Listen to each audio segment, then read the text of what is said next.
하나님 아버지, 주님의 은혜와 사랑을 감사합니다. 저희들이 무엇이간데 하나님의 귀한 자녀로 삼아주시고 이 귀한 날 특별히 저희들에게 구별하여 지킬 수 있도록 하나님의 자녀로 삼아주시고 하나님의 나라를 맛보게 하시려고 주님의 몸된 교회로 불러주신 은혜와 사랑을 감사합니다. 주님께 받은 사랑, 주님께 받은 복, 저희들이 한 주간 살아가면서 받은 복을, 받은 은혜를 헤아려 살아야 할 저희들이 마음으로 몸으로 멀리 주님을 떠나 살았던 저희들을 불쌍히 여겨서 오늘도 수고하고 무거운 짐진 자들아 다 내게로 오라 내가 너희를 쉬게 하리라고 말씀하시며 죄 많고 허물 많은 저희들을 불러주셔서 우리의 영혼을 수생시키시고 우리에게 날마다 새 힘을 주시는 하나님 아버지, 저희들이 그 은혜, 그 사랑을 받고도 받지 아니하였던 것처럼 살았던 저희들을 불쌍히 여겨주시옵소서. 한 주간 저희들이 세상에 나가 살아가면서 하나님 나라 생활을 해야 할 저희들이 오히려 세상의 염려, 근심 또한 죄를 지음으로 말미암아 수고하고 무거운 짐을 지고 살았던 저희들 불쌍히 여겨 주시옵소서. 하나님 아버지, 저희들을 하나님의 귀한 자녀로 삼아 주시고 땅끝까지 이르러 증인으로 삼으시려고 예루살렘을 떠나지 말고 약속하신 것을 기다리라고 말씀하시며 우리에게 날마다 하나님의 말씀을 통해서 저희들을 깨우쳐 주시고 저희의 영혼을 수생시키시고 저희의 영혼에 힘을 주시는 하나님 아버지, 마땅히 저희들의 위치를 떠나지 않고 마땅히 저희의 위치를 지켜서 하나님의 약속을 바라보며 살아야 하는데 살지 못한 것을 불쌍히 여기시고 이제는 저희들이 주님께서 약속하신 것을 받기 위하여 우리의 위치를 떠나지 않고 악이 득세하며 또한 믿는 자를 잡아 죽이려 하는 그러한 세력 가운데서 저희들이 믿음을 지키며 살아가는 저희들 되게 하여 주시옵소서. 또한 저희 교회가 적은 능력을 다하여서 주님께서 맡겨주신 사명을 잘 감당하는 귀한 교회가 되게 하여 주시옵소서. 하나님 아버지, 이 시간 저희들 하나님의 말씀을 듣고자 합니다. 저희의 심령을 주장하시고 저희들을 주님의 진리 가운데로 인도하여 주시옵소서. 하나님 아버지, 이 시간 저희들이 하나님의 말씀을 들을 때에 저희의 영혼이 소성케 되어지는 역사가 있게 하시고 저희의 영혼이 이 시간 다시금 힘을 얻는 귀한 시간 되게 하여 주시옵소서. 이 시간 말씀을 전한 종에게 능력의 손으로 붙들어 주시고 저희들을 주님의 진리 가운데로 인도하여 주시옵소서. 예수님의 이름으로 간절히 기도드리옵나이다. 아멘.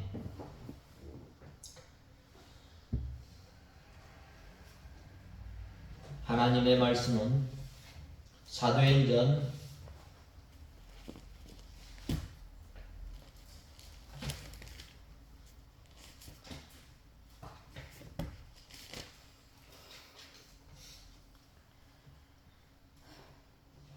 1장 3절에서 14절까지 봉독해 올리겠습니다.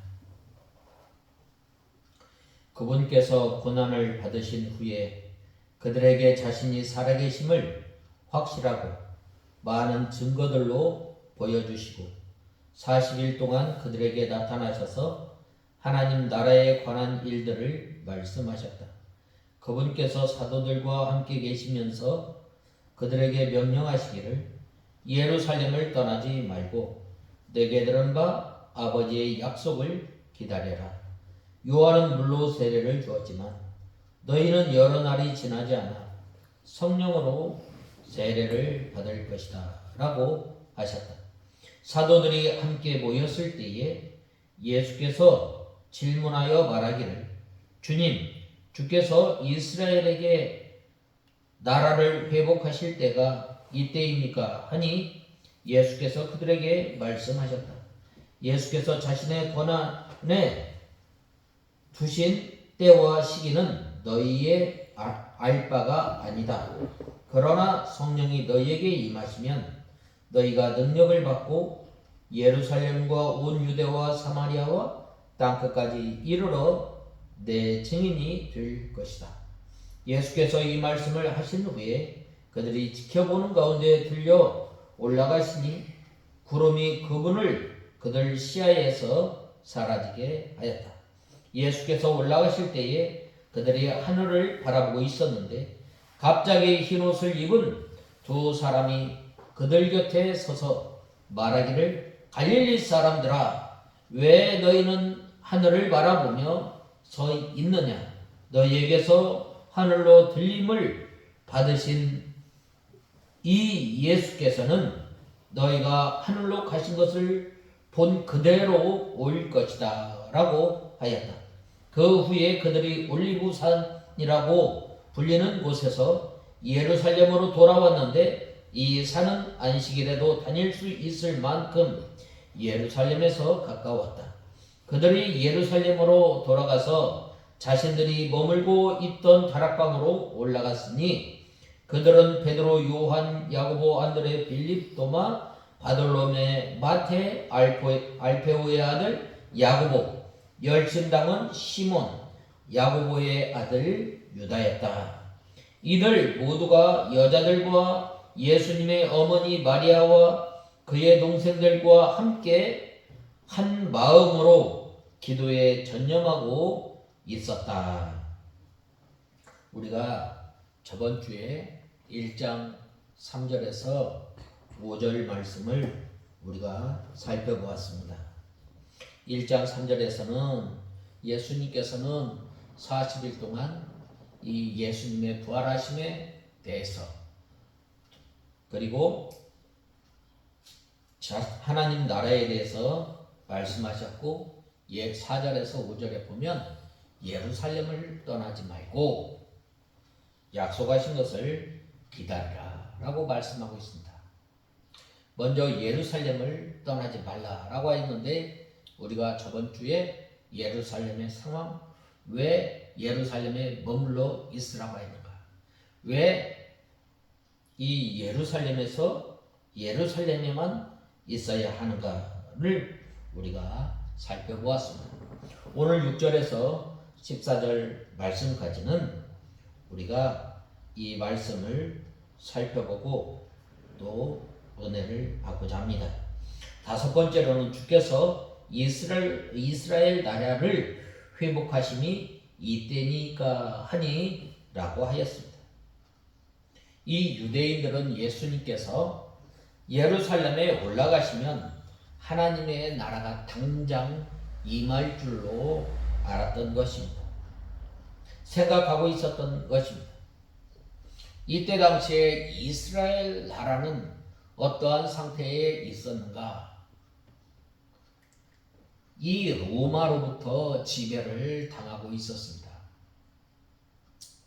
그렇기 때문에 이 유대인들의 이 메시아관은 장차 우리를 위해서 죽으시고 우리의 죄를 용서하시고 우리를 구원하실 영적 하나님 나라에 대해서 생각한 것이 아니라 눈에 보이는 이스라엘의 독립에 대해서 잘못 알고 있었습니다. 오늘날도 마찬가지입니다. 오늘날도 많은 사람들이 예수 그리스도를 이 잘못 알고 있는 것입니다.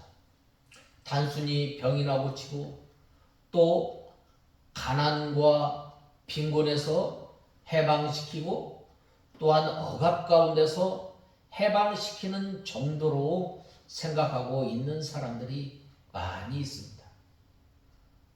그런데 우리가 바로 알아야 할 것은 바로 이 예수님께서 하늘나라에 관하여 말하였다라고 말씀하고 있는 건 바로 하나님의 은혜로 말미암아 죄의 용서함을 받은 하나님의 백성들이 그 죄 사함으로 인하여 누리는 그 기쁨, 또한 하나님과 우리와 가로막혔던 그 담을 하시고 친히 하나님의 은혜의 보좌 앞에 담대히 나갈 수 있도록 우리에게 허락하여 주신 것.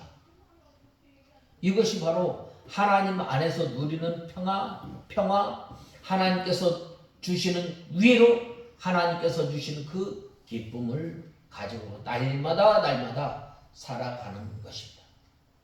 그것은 흔들리지 않고 견고한 것이라고 말씀하고 있습니다.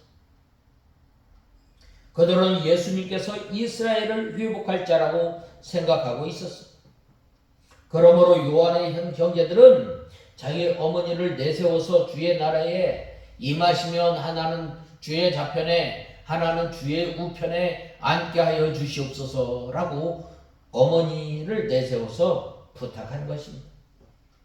예수님의 제자들이 구원운동을 하면서도 아직 민족주의 테두리를 벗어나지 못하고 있었습니다. 제자들은 예수님께서 하시는 구원운동이 이스라엘을 중심으로 해나가는 것으로 잘못 알고 있었습니다. 그들은 예수님의 구원운동으로 하나님의 나라가 임하는 것을 믿기는 하였지만 지상적인 나라와 혼동하고 있었던 것입니다. 영적인 하나님 나라만 바라보아야 합니다. 이 신령한 나라와 이 세상 나라를 혼동하여 영적인 구원과 육체적인 구원을 혼동하고 있었습니다. 지금도 이러한 신앙을 가진 사람들이 많이 있습니다. 하나님 나라와 구원을 믿고 있지만 세상 나라와 혼동하고 있는 사람들이 많이 있다는 것입니다. 유브라 대강이 말랐기 때문에 하나님 나라 운동과 세상 나라 운동이 혼동하고 있습니다. 영적 운동과 육신적 운동을 혼동하고 있습니다. 구원받은 모든 사람들로 이루어진 전체적인 하늘나라를 자기들만의 하늘나라로 생각하는 편협하고 파당적인 생각을 하는 사람들이 지금도 많이 있다라는 말입니다. 유대인들이 이러한 생각에 빠져서 아브라함의 자손이 아니면 인정하지 않았습니다. 예수님을 믿는다고 하면서도 어느 나라 사람인지 물어보고 따져보고 이방 사람이면 낮게 보고 또 같이 먹다가도 슬그머니 돌아 앉았던 것입니다. 제자들이 예수님을 믿고 하나님 나라를 바라보고 구원 역사에 참여하고 있지만 아직도 자기들 중심의 하늘나라, 자기 교파의 중심의 구원운동, 자기 민족 중심의 구원운동을 벗어나지 못하고 있습니다. 예수님 시대뿐만 아니라 지금도 우리가 살아가는 이 시대에 이렇게 하나님의 나라 운동, 이 육신적인 운동과 또 이 영적인 운동과 혼동하고 있다라고 말씀하고 있습니다. 오늘 본문 6절에 보면 제자들은 주님께 이스라엘 나라의 회복했다가 지금이냐고 물었습니다. 이것은 제자들이 부활하신 예수님께서 로마 식민지 상태에 있는 유대 나라를 회복시켜 주실 걸로 생각하였음을 의미하고 있습니다. 아마도 그들은 예루살렘을 떠나지 말고 약속하신 것을 기다리라는 이 4절 말씀, 주님의 말씀을 주님께서 하늘의 권능으로 유대 땅이 로마 군병들을 몰아내고 예루살렘에 주님의 왕권을 세우려는 뜻으로 이해하였던 것입니다.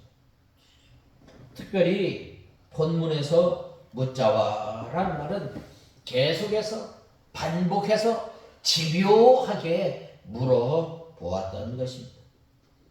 즉 제자들은 유대의 회복을 기대하며 정녕 주님께서 지금 그 일을 행할 것인지를 거듭해서 물어보았던 것입니다. 제자들은 주님께서 십자가에 돌아가시기 전에 줄곧 이 지상에 메시아 왕국을 세울 것을 기대해 왔던 것입니다. 그래서 저마다 주님으로 인해 권세를 얻을 욕망을 지니고 있었던 것입니다. 그런데 이제 주님께서 죽음을 이기시고 부활하셨으므로 분명 자신들의 기대가 현실로 이루어질 것이라고 기대하고 집요하게 예수님 앞에 물어보았던 것입니다. 참으로 제자들은 주님의 순환과 부활을 직접 체험했음에도 불구하고 여전히 하늘의 진리를 깨닫지 못하였던 것입니다. 그렇다면 이처럼 제자들이 주님의 뜻을 모르고 또 성령 강림의 약속을 이스라엘 국권 회복이라고 하는 말씀으로 오해한 이유가 무엇인가? 그것은 그들이 아직 성령으로 거듭나지 못했다는 증거입니다. 성령으로 거듭나지 못한 사람들은 아무리 크고 놀라운 하나님의 능력을 체험한다 할지라도 하나님의 뜻이나 그 말씀을 올바로 이해하지 못하는 것입니다. 그것은 신령한 일은 신령한 것으로만 분별할 수 있기 때문입니다. 성령으로 거듭나지 아니하므로 여전히 육신에 속한 사람은 결코 하나님의 뜻과 말씀을 깨달을 수 없고 이 믿음을 지키는 일을 할 수도 없습니다. 그들은 주님을 믿는다고 하면서도 여전히 주님의 뜻에 온전히 순종하지 못하고 자기의 정욕을 따라 행할 뿐입니다. 우리는 이때입니까? 라고 묻는 제자들의 질문 속에서 주님을 이용해서 개인의 영달을 얻으려는 제자들의 정욕적이며 기회주의적인 모습을 엿볼 수 있습니다. 오늘 또 말씀과 성령으로 거듭나지 못한 사람들이 기독교인 행세를 하고 있습니다. 그들은 주님의 진리도 이해하지 못한 채 오직 자신들의 정욕과 사행심을 채우려고 주님을 따르는 것입니다. 그들의 영혼 속은 성령의 열매 대신에 탐심과 정욕과 무지로 가득 차 있는 것을 보게 됩니다. 우리는 이런 사람들의 정욕에 물들지 않도록 삼가 조심해야 합니다. 아직도 성령으로 거듭나지 못한 사람들은 진정으로 회개하고 주님께 거듭나는 은혜를 베풀어 주시기를 간절히 간구해야 합니다. 또 거듭난 성도들은 자신을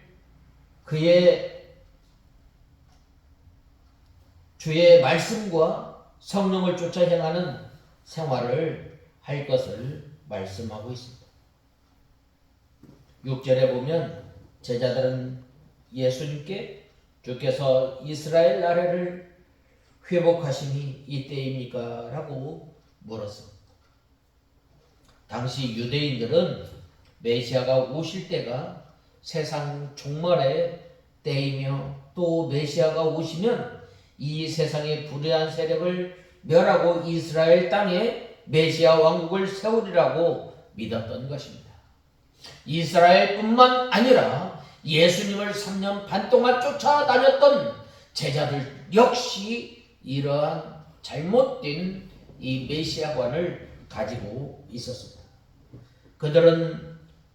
제자들은 예의가 아니었습니다. 그런데 예수님께서 죽음을 이기시고 다시 부활하셔서 제자들에게 예루살렘을 떠나지 말고 내게 들은 바 아버지의 약속하신 것을 기다리라고 하셨습니다. 제자들은 이 말씀을 통해서 곧 주께서 메시아 왕국을 건설하실 것이라는 의미로 받아들였던 것입니다. 그래서 그들은 자연히 그때에 하나님 나라에 대해서 예수님께 질문하였던 것입니다. 그때 주님께서 이에 대해서 무엇라고 대답하셨는가? 7절에서 8절에 보면 주님께서는 때와 기한은 아버지께서 자기 권한에 두셨으니 너희의 알 바 아니요 오직 성령이 너희에게 임하시면 너희가 권능을 받고 예루살렘과 온 유대와 사마리아와 땅끝까지 이르러 내 증인이 되리라 라고 말씀하고 있습니다. 즉 주님께서는 제자들에게 그들이 지금 관심 가져야 할 것은 종말의 때가 언제냐 하는 것이 아닙니다. 복음서를 보면 주님의 종말의 때와 관련에 대해서는 아무도 모른다라고 분명하게 말씀하셨습니다. 그것은 아들도 모르고 천사도 모르며 오직 하나님만이 아시며 그의 주권에 속한 일이라고 말씀하셨습니다. 따라서 우리가 그때에 관해서 관심을 갖고 그대로 그때를 알고자 하는 것처럼 어리석은 것은 없습니다. 그것은 시간과 정력만 낭비하는 것입니다. 아무 유익도 주지 못합니다. 그러므로 우리는 종말의 때에 대해서는 하나님께 맡겨두어야 합니다. 대신에 우리는 이 복음 증거에 힘을 써야 합니다. 우리가 예수님을 구주로 믿는 이상 우리가 구원받는다는 것은 변하지 않는 진리입니다. 아무도 이 사실을 바꾸지 못합니다. 그러므로 세상의 종말이 오늘 오든지 내일 오든지 아니면 미래의 어느 시점에 오든지 그것은 그렇게 중요한 일이 아닙니다. 다만 우리가 알 것은 세상의 종말이 오기 위해서는, 그래서 영원한 메시아 왕국이 오게 하기 위해서는 반드시 그 이전에 우리가 해야 할 일이 있다는 것입니다. 그것은 바로 바른 복음을 증거하는 것입니다. 다른 복음이 아니라 바른 복음을 증거하는 거예요. 사도적부터 예수님에게서 전해진 그 복음, 사도에게 이어지고 교부에게 이어지고 종교개혁 때에 부르짖었던 그 바른 복음을 또한 우리가 바로 깨달은 이 하나님의 귀한 복음을, 귀한 진리를 전해야 할 사명이 있습니다. 세상 종말은 어느 날 갑자기 오는 것이 아닙니다. 그때가 도적같이 불시에 찾아오는 것은 사실이지만 그 전에 반드시 거치는 과정이 있습니다. 이 성경은 세상 종말이 오기 위해서는 반드시 천국 복음이 온 세상에 전파되어야 한다고 가르치고 있습니다. 복음이 온 세상에 전파되어야만 영원한 메시아 왕국이 도래하게 됩니다. 그러므로 마지막 때를 살아가는 우리가 힘쓸 일은 종말의 때를 알고자 하는 것이 아니라 복음을 전하는 일임을 우리는 알아야 합니다. 때를 어떤지 못 어떤지 힘써 복음을 전해야 합니다. 그리할 때에 바로 이 예수님의 오심을 준비하는 거예요.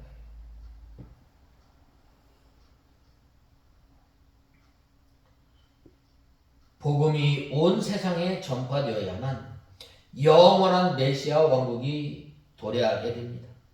그러므로 세상 마지막 때를 살아가는 우리가 힘쓸 일은 종말의 때를 알고자 하는 것이 아니라 복음을 전파하는 일임을 우리는 바로 알아야 합니다. 오늘 성도들 가운데는 이 마지막 때에 자신들이 해야 할 복음 전파의 일보다는 종말의 때에 관심을 갖는 이들이 많이 있습니다. 그러다 보니 실제로 종말을 위한 준비는 하지 못하면서 시한부 종말론 같은 거듭된 종말론에 쉽게 휘말리게 되는 일이 얼마나 많이 있습니까? 누군가가 종말이 언제 온다더라라고 말 한마디만 하면 솔깃해서 그 사람을 쫓아갑니다. 그리고 그 사람이 시키는 대로 집을 팔고 땅을 팔아서 다 바치고 산으로 올라갑니다. 그러나 그렇게 한다고 해서 하나님께서 그 사람들을 무조건 받아주시겠어요? 그렇게만 하면 종말을 맞이할 준비가 다 되는 것인가? 우리는 생각해 보아야 합니다. 그렇지 않다는 말입니다. 성경 어디에도 종말 때에 집 팔고 땅을 팔아서 교회에 다 바치고 산으로 올라가면 구원을 얻을 것이라는 말씀은 없습니다. 그럼에도 불구하고 오늘날 많은 성도들이 그와 같은 어리석은 일을 행하는 것은 바로 그들의 종말 시기에만 관심이 있고 그 종말을 맞이하기 위해서 과연 어떠한 삶을 살아야 하는지에 대해서는 관심이 없기 때문입니다. 그래서 종말을 맞이하기 위해서 과연 어떻게 해야 하는지를 전혀 알지 못하기 때문에 이 잘못된 종말론으로 인해서 자기의 위치를 잘 서 있지 못하는 사람들이 많이 있습니다. 우리는 이 마지막 때에 주님의 증인이 되어서 복음을 증거하는 일에 힘을 써야 합니다.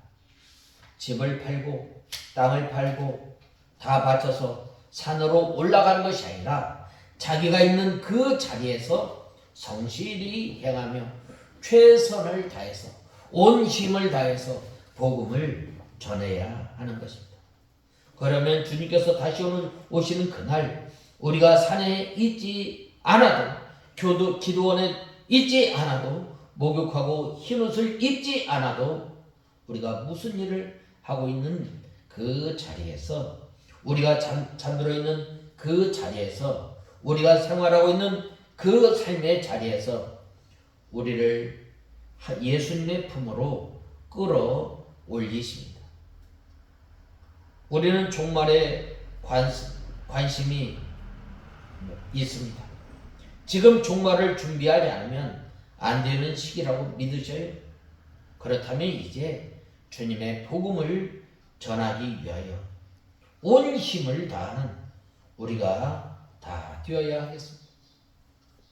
종말의 시기에 신경을 쓰며 조바심을 내지 말고 이제다 저제다 하는 말을 들어서 공연히 우왕좌왕하지 말고 오직 성실한 생활을 통해서 복음 증거자로 살아가는 우리가 되어야 합니다. 그것이 이 마지막 때에 할 수 있는 최선의 일임을 우리는 알아야 합니다. 우리가 복음의 증인으로 살아가는 한 그 어느 때 종말이 온다 할지라도 우리는 아무런 문제 없이 주님의 품에 안기게 됩니다. 흰옷을 입고 산에 올라가지 않아도 주님의 아름다운 신부로 인정되어 영광스러운 혼인잔치에 참여하게 됩니다. 우리는 모두 주님의 종말의 때에 성실하고 힘써 복음 전도자로 살아가므로 장차 영광스러운 천국 잔치에 반드시 참여하게 되는 것입니다. 그러므로 우리가 이 땅에 살아가면서 복음 전도자 살아가려면 어떻게 해야 돼요? 먼저 우리가 이 6절 말씀에 말씀하였던 것처럼 이 하나님 나라의 회복을 위해서는 우리가 이 권능을 받고 우리가 복음 전하는 삶을 사는 저와 여러분이 다 되어야 하겠습니다. 그 다음에 이 다섯 번째로는 너희의 알 바 아니요 너희가 권능을 받고 내 증인이 되리라 하시니라 라고 말씀하고 있습니다. 이 참된 이스라엘의 회복은 하나님 나라의 권한에 있습니다. 그 완성의 때는 우리에게 알려주시지 않았습니다. 왜 그런가? 이 종말은 모르기 때문에 우리가 힘써 하나님 앞에 믿음 생활을 하는 것입니다.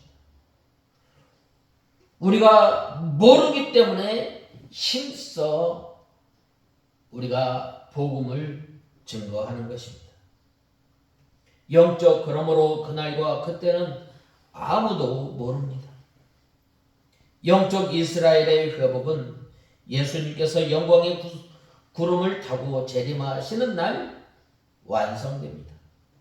주님께서 재림하시는 때는 아버지의 권한에만 속한 것이고 아들에게도 그것을 알게 해주시지 않았습니다. 아들도 모르는 것이 하나님의 뜻입니다. 예수님께서 재림하셔서 하나님의 나라가 이루어지는 것은 예수님께서도 알지 못합니다. 제자들은 깨닫지 못하여 물어보았지만 예수님의 답변은 바른 답변을 해주셨습니다. 그것은 예수님의 구원운동으로 이 세상에 신령한 하나님의 나라가 이루어져 나가다가 예수님께서 재림하시면 완성된다는 말입니다.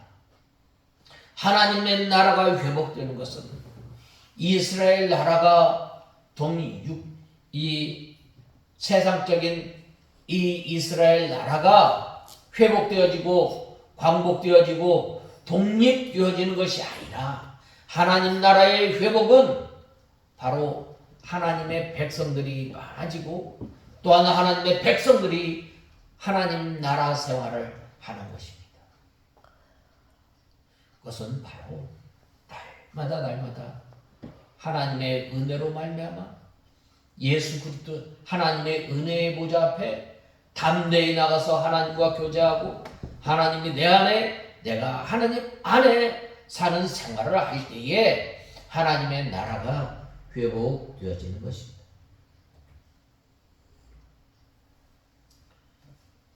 제자들은 세상적이고 육신적인 이스라엘의 회복을 바라고 질문하였지만 예수님의 답변은 영적 이스라엘과 하나님 나라에 대해서 답변해 주셨습니다. 제자들은 가끔 잘못된 질문을 할 때가 있었지만 예수님께서는 그때마다 바른 대답을 해 주셨습니다. 예수님의 어머니가 요한의 어머니가 예수님께 부탁하기를 주께서 예루살렘에 올라가시면 내 아들을 하나는 주의 우편에 하나는 주의 좌편에 앉게 해달라고 잘못 구할 때에도 예수님께서는 내 좌우편에 앉는 것은 나의 줄 것이 아니라 내 아버지께서 누구를 위하여 예비하셨든지 그들이 얻을 것이니라 라고 바른 대답을 해 주셨습니다. 성령의 권능을 받아야 예수 그리스도의 증인이 될 수 있습니다. 우리가 성령 충만함을 받고 하나님의 말씀을 바로 깨달아서 예수님을 바로 증거할 수 있는 것입니다. 우리가 성령을 성령 충만하지 않으면 하나님의 말씀을 제대로 깨달을 수가 없고 또한 하나님의 말씀을 전할 수가 없는 것입니다. 그러므로 우리가 먼저 해야 할 일은 어떻게 해야 돼요? 바로 권능을 받고 라고 말씀하고 있습니다.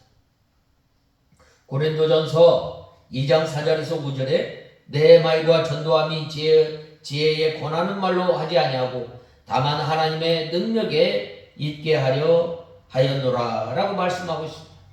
사도 바울은 복음을 전할 때 능력과 성령으로 전하였다고 말씀하고 있습니다. 하나님의 나라는 말에 있지 아니하고 능력에 있다라고 말씀하고 있습니다. 그러므로 복음 전하는 일은 사람의 일이 아니라 하나님의 일이기 때문에 하나님의 능력으로만 되는 것입니다. 예루살렘과 온 유대와 사마리아와 땅끝까지라고 말씀하고 있습니다. 예루살렘은 어떤 곳인가요? 예루살렘에서부터 복음이 시작된 곳입니다. 예루살렘에서 복음이 시작되어서 사마리아와 땅끝까지 이르러 이 하나님의 복음이 전해질 하나님의 섭리가 있는 곳입니다. 예루살렘에서부터 시작하여 유대와 사마리아와 땅끝까지 복음을 전하는 증인이 되라는 말입니다. 복음의 빛은 가까운 데서부터 비추어 나가게 되어 있습니다. 등불을 켜면 집안 사람에게 먼저 비치게 되는 것입니다. 우리 초대교회 한국 성도들이 얼마나 이 믿음을 지키기 위해서 얼마나 힘을 쓰고 얼마나 애를 썼는지 모릅니다. 이때 당시에 우리나라에 처음 기독교가 들어왔을 때에 얼마나 많은 핍박이 있었겠어요. 제사를 지내지 않는다고 해서 많은 핍박을 받았습니다. 주의를 지킨다고 해서 많은 핍박을 받았습니다. 그럼에도 불구하고 그들이 묵묵히 있는 곳에서 믿음을 지키며 신실한 생활을 할 때에 그들의 선한 행위를 통해서 하나님의 복음이 증거되었던 것입니다.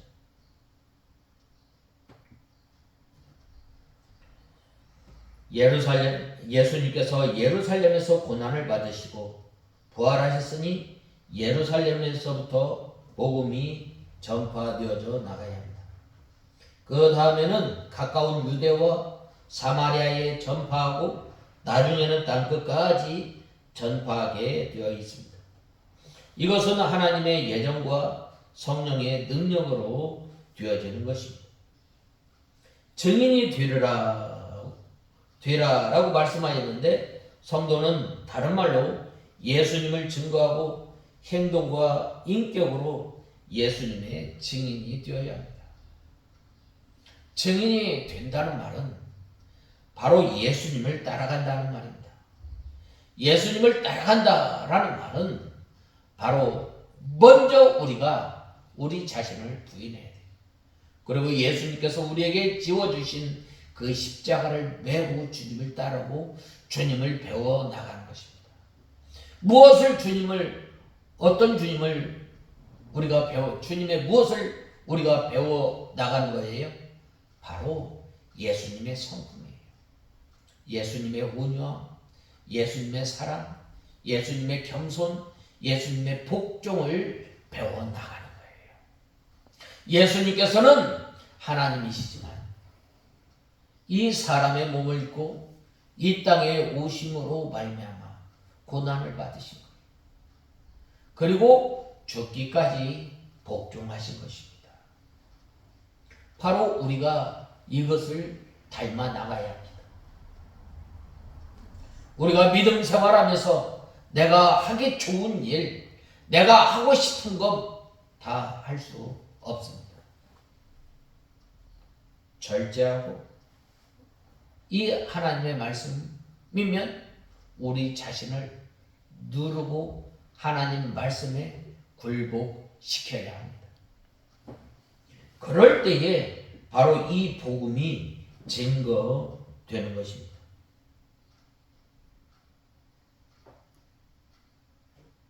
그러므로 우리는 그 나라에 대하여 증거하고 예수 그리스도의 증인이 되어야 합니다. 그리스도의 증인은 자기 생활 속에서 예수 그리스도가 나타나야 합니다. 우리의 생활 속에서 하나님의 나라가 나타나야 합니다. 그리할 때에 천국이 예수님에 대해서 바로 증거할 수 있는 거예요. 그렇지 않으면 우리가 하나님의 나라 예수 그리스도에 대해서 밝히 증거할 수 없습니다. 사도 바울은 살든지 죽든지 내 몸에서 그리스도가 존귀케 되기를 바란다라고 하였습니다. 너희는 세상의 빛이라 너희 착한 행실을 보고 하늘에 계신 너희 아버지께 영광을 돌리게 하라라고 말씀하고 있습니다. 이것이 곧 증인이 되는 생활입니다. 성도를 통해서 예수 믿는 향기가 퍼져 나가야 합니다. 말로 그리스도를 전하고 또 자기 몸에서 예수 그리스도가 존귀하여지도록 하는 것이 예수 그리스도의 증인의 생활입니다.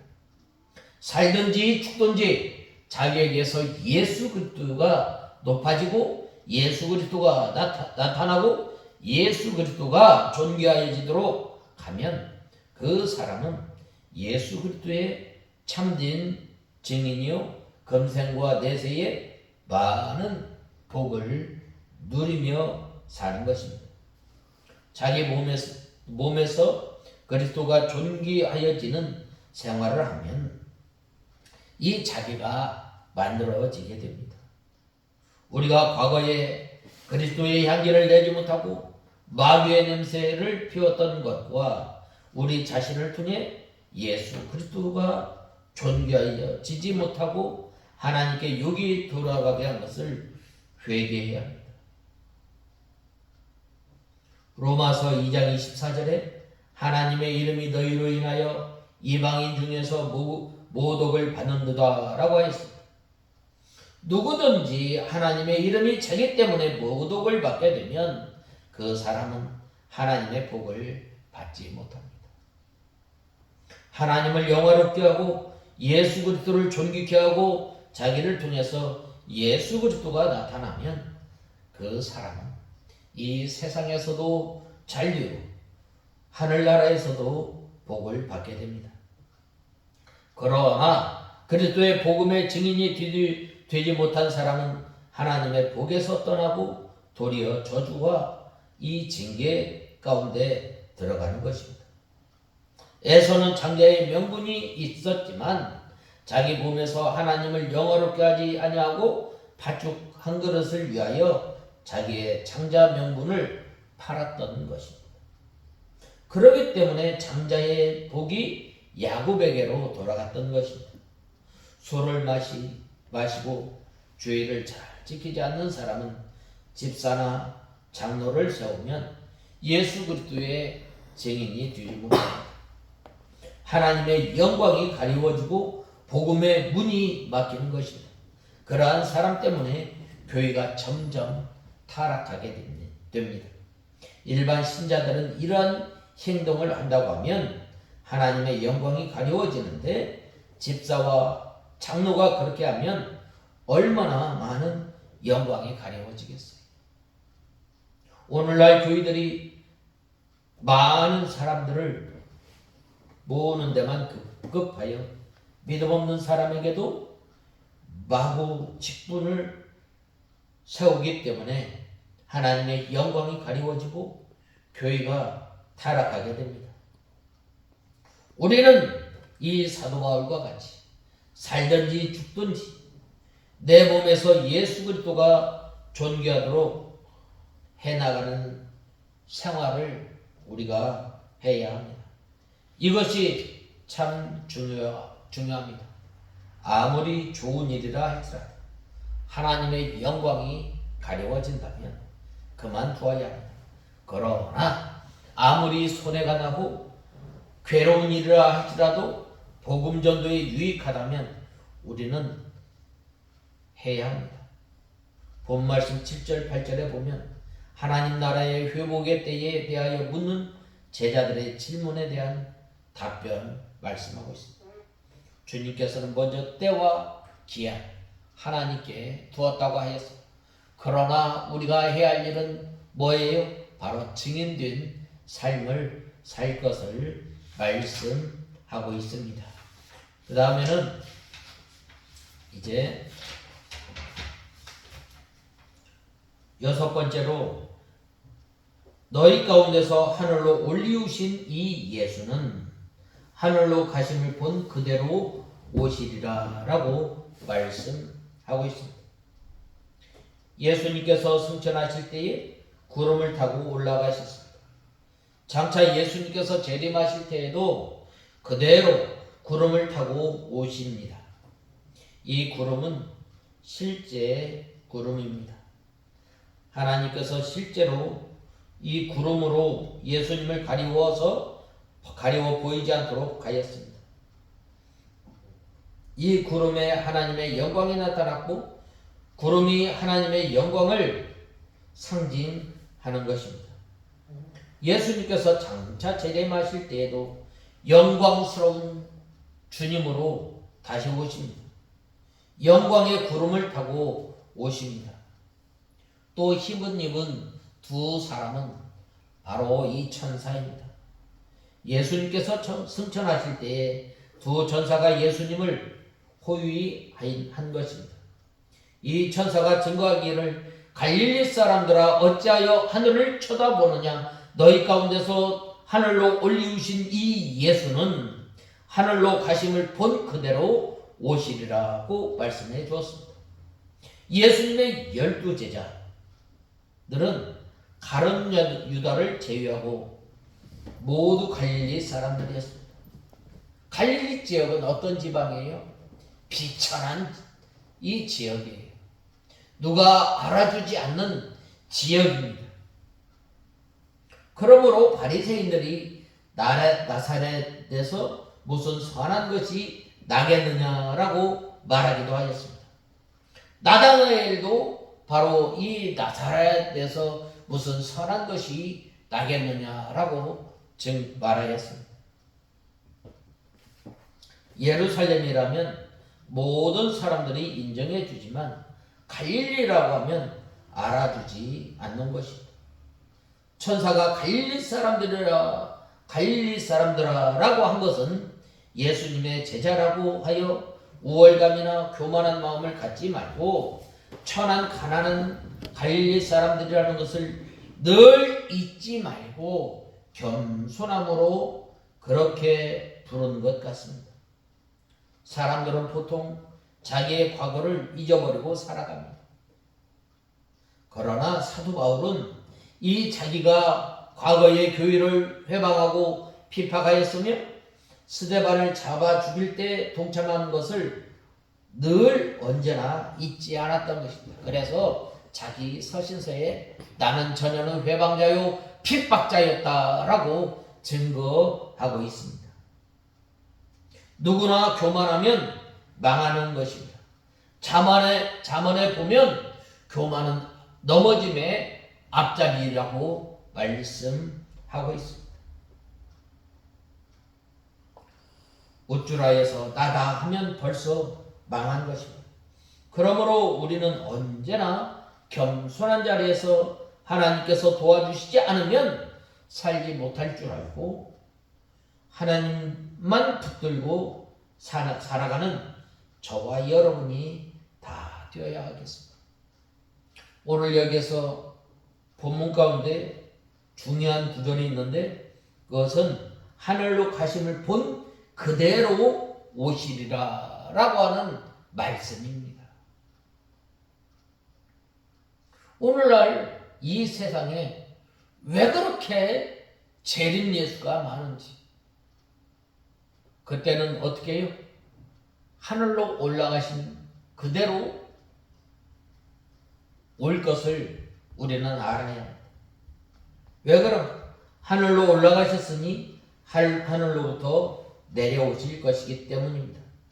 눈으로 보이는 구름을 타고 올라가셨으므로 또 눈으로 보이는 구름을 타고 오실 것입니다. 육신의 눈으로 보이게 올라가셨으니 육신의 눈으로 볼 수 있게 재림하십니다. 신령한 몸으로 올라가셨으니 신령한 몸으로 재림하십니다. 이 네 가지 사실이 맞지 않으면 예수님의 재림을 잘못 깨달은 것입니다. 요즘 예수님께서 재림하였다고 미혹하는 사람들도 있고 자기가 재림 예수라고 하는 사람들도 있습니다. 그러나 사람들은 하늘에서 구름을 타고 온 것도 아니요 육신의 눈으로 보이게 하늘로서 온 사람도 온 것도 아닙니다. 그러므로 재림 예수가 아니라는 말이에요. 예수 그리스도가 여기에 있다 저기 있다 하여도 이 네 가지 사실에 맞지 않으면 거짓 그리스도요 적 그리스도인 줄 알아야 합니다. 강도와 철도인 줄 우리는 알아야 합니다. 하나님께서는 우주에 충만하신 하나님이시요 예수 그리스도께서는 그 영광의 아들이십니다. 피조물인 인간들이 자기를 예수라고 하는 것은 참남되고 악독한 마귀 노름임을 우리는 알아야 합니다. 하나님께서는 영이시며 전지전능하시고 무소부재하신데 죄인이 어떻게 자기를 하나님이라고 할 수 있겠어요? 예수님께서 승천하신 다음부터 재림하실 때까지는 성도가 영적으로 예수님을 섬겨야 합니다.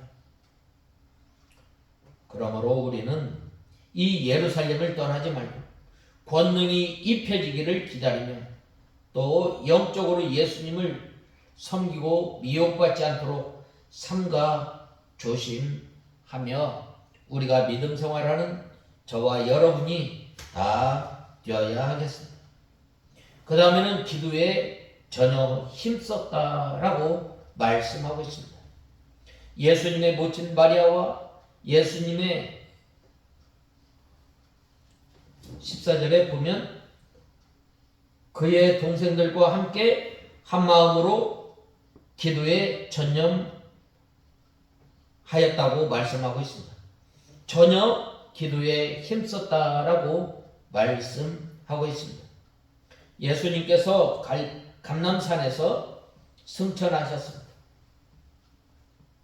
누가복음 24장 50절에서 51절에는 예수님께서 베다니에서 올리우셨다라고 말씀하고 있습니다. 이 두 곳은 같은 곳입니다. 왜냐하면 감람산 남쪽 기슭에 베다니가 있기 때문입니다. 예수님께서 승천하신 다음에 제자들이 120명의 성도들이 예루살렘으로 돌아왔습니다. 예수님께서 승천하셨으므로 모든 것이 끝났다 하지 아니하고 제자들이 예루살렘으로 돌아와 기도하기를 힘쓴 것을 보면 아주 희망이 있습니다. 이 초대교회의 태도는 바로 이 기도부터 시작한 것입니다. 기도가 있는 교회, 그 교회는 희망이 있는 것입니다. 예수님께서 승천하셨으므로 모든 것이 끝났다 하지 아니하고 제자들이 예루살렘으로 돌아와 기도하기를 힘쓴 것을 보면 얼마나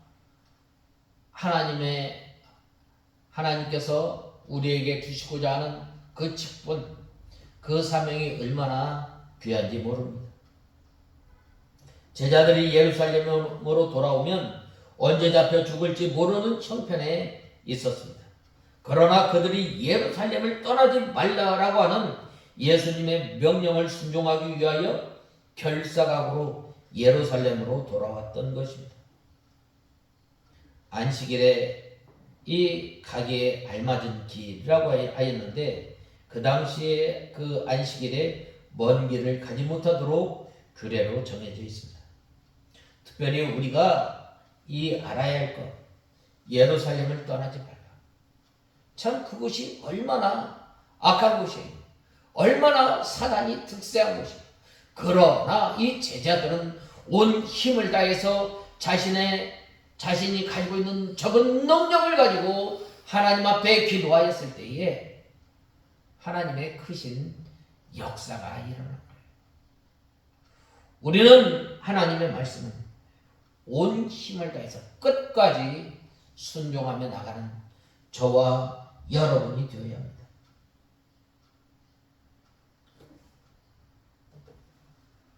또 저희 요한은 다락이라고 했는데 마가 요한의 다락입니다.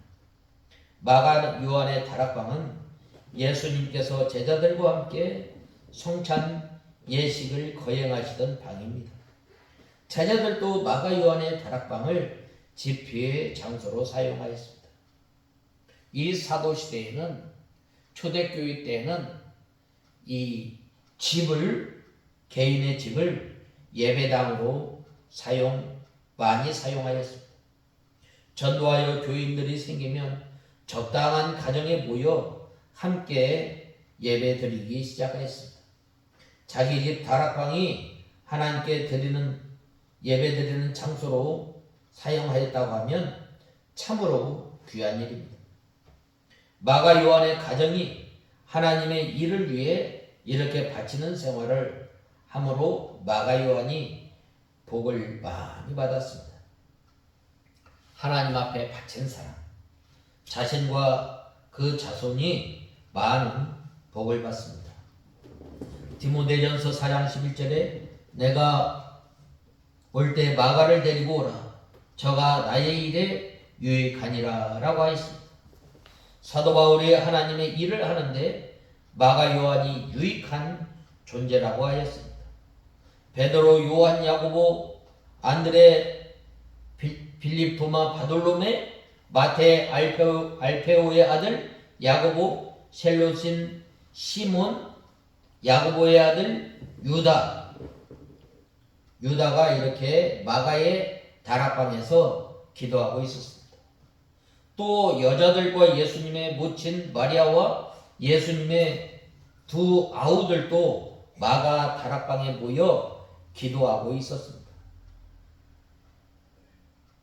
이 여자들은 갈릴리에서부터 예수님을 줄곧 따라온 사람들입니다.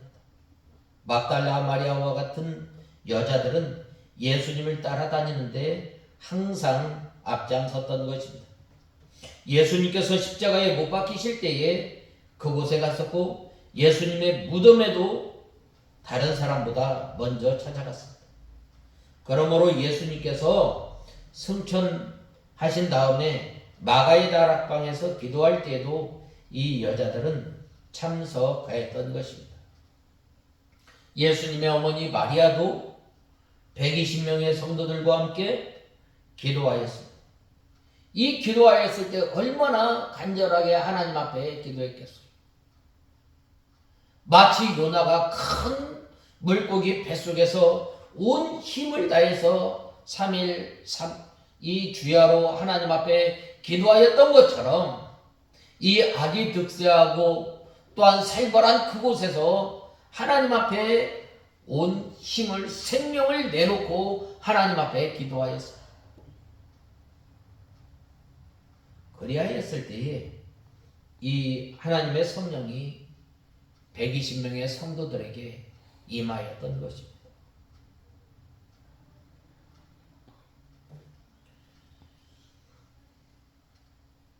그러므로 예수님께서 승천하신 다음에 마가의 다락방에서 기도할 때에도 이 여자들은 참석하였고 예수님의 모친 마리아도 120명의 성도들과 함께 기도하였습니다.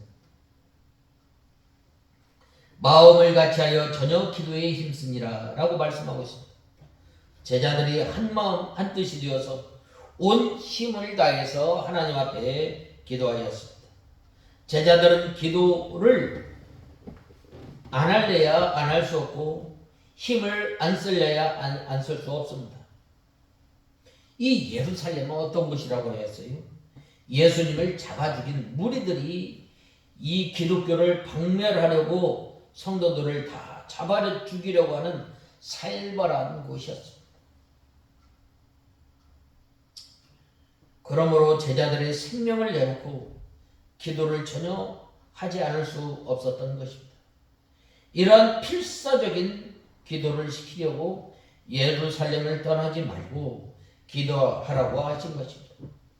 우리에게 여러 가지 환난, 여러 가지 시험이 많이 오는 것은 우리에게 참된 기도를 하게 하기 위하여 생명의 세계에 들어가게 하려는 것입니다. 환난이 올 때 넘어지지 말고 기도로 이겨나가야 합니다. 기도에 전혀 힘쓰니라 라는 말은 기도를 전문적으로 하였다는 말입니다. 평소에도 기도를 많이 해야 하고 특별히 기도해야 할 일이 생겼을 때는 더욱더 기도하지 않으면 안 되는 것입니다. 힘써 기도해야 할 처지에 놓여 있으면 다른 일은 다 제쳐두고 힘써 기도해야 합니다. 힘써 기도하지 않으면 마귀에게 지기 때문입니다. 마귀를 이길 수 있는 힘이 이 기도에서 나오는 줄 우리는 알아야 합니다. 예수님의 제자들은 예수님께서 승천하신 후 오순절까지 열흘 동안 힘써 기도하였습니다. 그동안 여러 가지 시험이 많이 있었지만 제자들이 잘 참고 끝까지 기도하였습니다. 참고 기도하는 것이 중요합니다. 우리가 때를 정해놓고 기도할 때 그 때가 차기까지 하나님 앞에 기도해야 합니다. 기도가 전혀 되지 않기 때문에 집에 들어 또한 기도할 때에 무슨 급한 소식이 오기도 돌아가야 할 일이 있다 할지라도 그 자리를 떠나지 말고 우리가 전혀 기도에 힘써야 합니다. 그러할 때에 예수님께서 약속하신 것을 받을 수 있기 때문입니다. 우리는 이 기도하는 시간을 첫 번째로 두어야 합니다. 우리가 왜 기도를 하지 못하는가? 이 기도 시간을 빼앗기기 때문입니다. 너무나 바쁘기 때문입니다. 특별히 우리가 이 구약 성경에 이 다니엘은 다리오 왕 위에 어느 신에게나 사람에게나 무엇을 구하면 사자굴에 넣는다는 금령이 내려졌음을 알고도 하루에 3번씩 예루살렘을 향하여 기도하였습니다. 다니엘이 생명을 내놓고 하나님의 말씀을 지키며 기도하였기 때문에 능력 있는 사람이 되었습니다. 마귀는 성도에게서 다른 것보다 기도하는 시간을 빼앗으려고 합니다.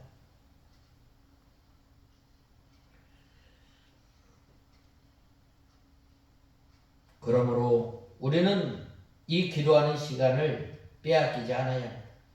기도하는 시간을 빼앗으면 신앙의 열심도 봉사도 빼앗는 결과가 되기 때문입니다.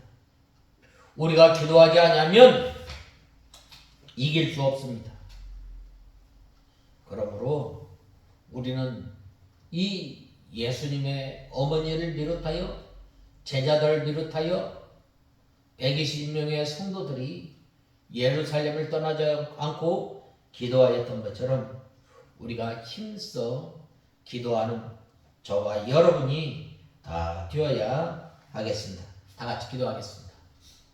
하나님 아버지, 주님의 은혜와 사랑을 감사합니다.